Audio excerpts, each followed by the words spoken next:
What is going on, guys? Welcome back. I'm going to be putting together a full recap of this with the recordings later tonight over at GorlicBread.com, including her audio and having this discussion. Let me start by saying I think there's a lot of us in this community that have not had this discussion for a multitude of reasons.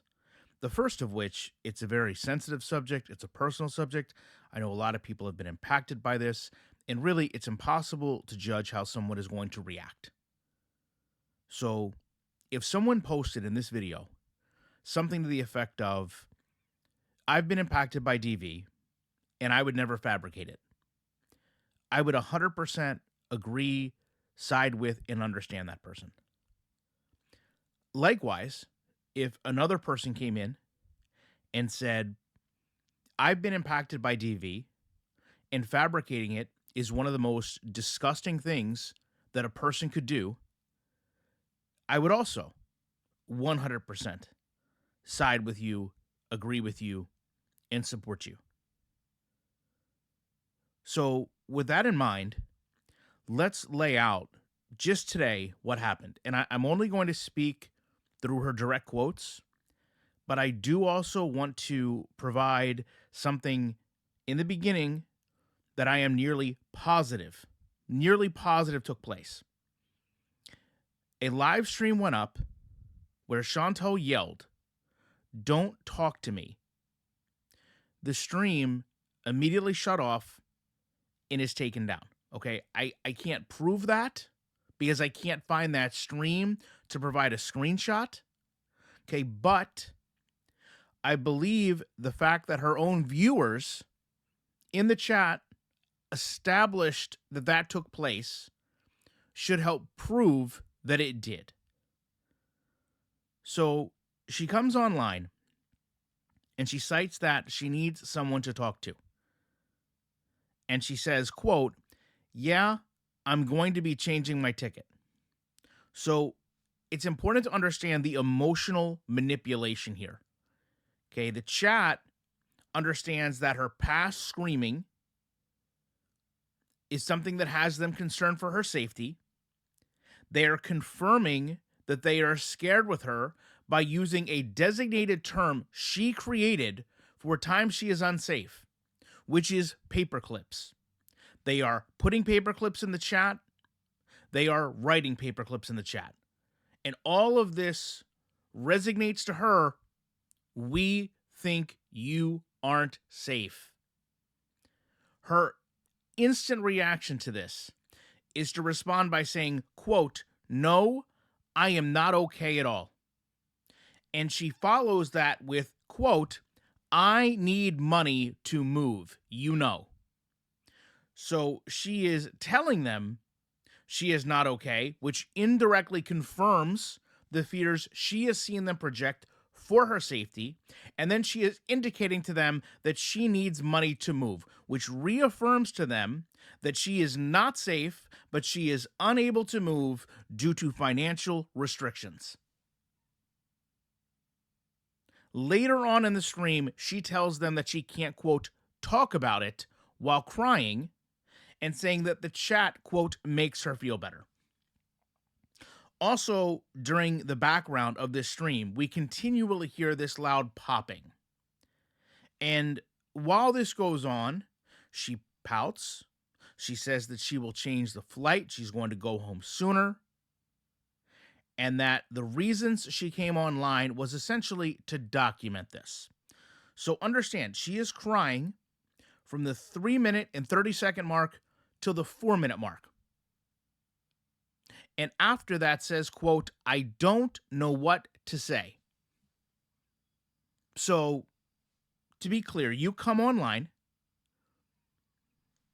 unintentional or not, you understand that you have provoked your audience into presuming you are unsafe. You then intentionally tell them you do not have the money to leave, but by the end of the stream, you will acknowledge not only are you changing flights, but you essentially came online wasting 10 minutes to record all this. No one knows your location.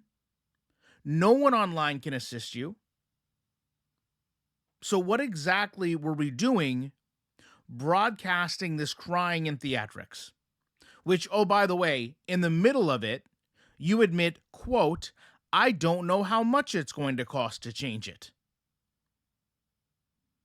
So, if you don't know, how are you able to establish, one, like your title suggests, that you will be going home sooner, or two, that you don't have the money to afford it? Let's say there's no charge to change your flight to, say, tomorrow. Because right now it's 10 o'clock at night in Syria. In the midst, and this is probably what most people will find truly, truly insulting. In the midst of this, describing, crying, expressing that she's in an unsafe environment, at the 5-minute and 41-minute mark, she is laughing. She is laughing about the prospect of having to stay in a, quote, cheap hotel.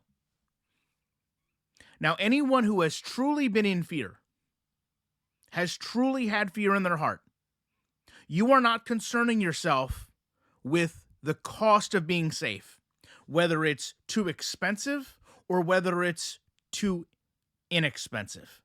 Your primary goal is to get to safety. It is actually a human instinct to get to safety. I don't think I've ever heard someone say, well, I would rather remain in danger than go into that cheap hotel. The chat, seemingly having had enough of this to a degree, comes online and says, why are you doing this?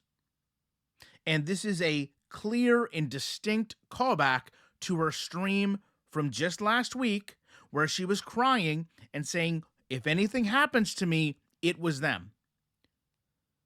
Her chat is tired of this fabricated danger, of embellishing events that may or may not even be taking place to come online and ask for money. I'm going to go one step further, and I'm going to say that this stream was intentionally drawn out to be over 8 minutes so she could embed ads and she could hope that it is easier to be picked up through recommendations.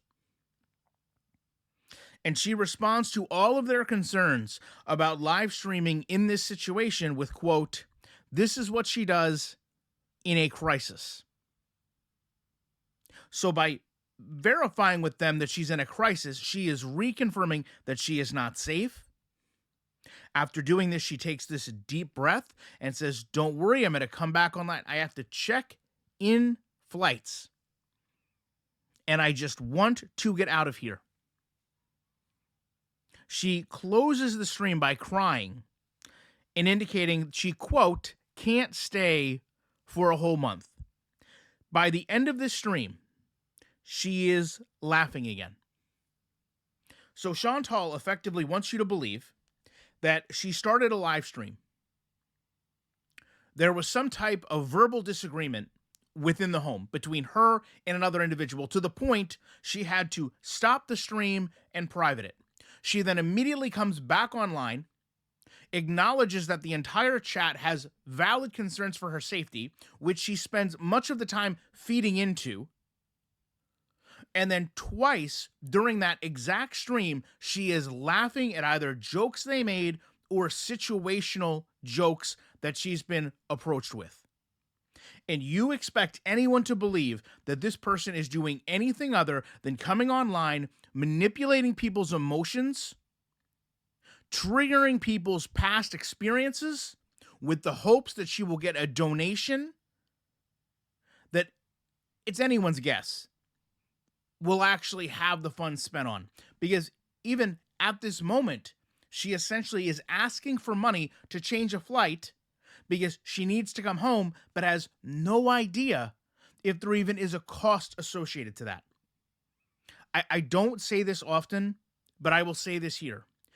I'm not even going to specifically say YouTube. There is no platform where a person should be allowed to come online and fabricate these things happening to them so that they can try to solicit donations from their chat.